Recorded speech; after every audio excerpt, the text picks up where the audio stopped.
في شريط فيديو ممنوع تشوفه، ولو شفته حياتك بتتحول لكابوس، واللي جاي بعد كده أسوأ مما تتخيل. بيقولوا انك اول ما تخلص الشريط التليفون بيرن، حد غريب بيكلمك بصوت واطي وبيقولك 7 ايام، وبعدها 7 ايام من الرعب الحقيقي. بتبدأ تشوف حاجات غريبة، تحس ان في حد بيراقبك، تحلم بكوابيس ما بتتفسرش، تسمع صوت مية، تشم ريحة تراب، بس مين السبب؟ القصة بدأت من صحفية جالها خبر عن بنت مات في ظروف غريبة، وكان كل اللي يربط الضحايا بشريط فيديو محدش فاهم. الصحفية قررت تشوف الشريط بنفسها.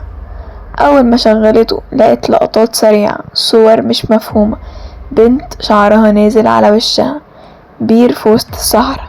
وبعد ما خلص التليفون رن. 7 أيام.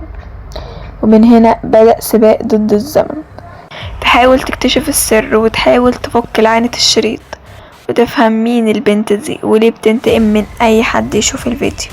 وفي الآخر لما افتكرت انها انقذت نفسها كانت غلطانة. اللعنة مش في الشريط، اللعنة في انها اتسجلت وانتشرت، وكل ما حد يشوفها حد لازم يموت.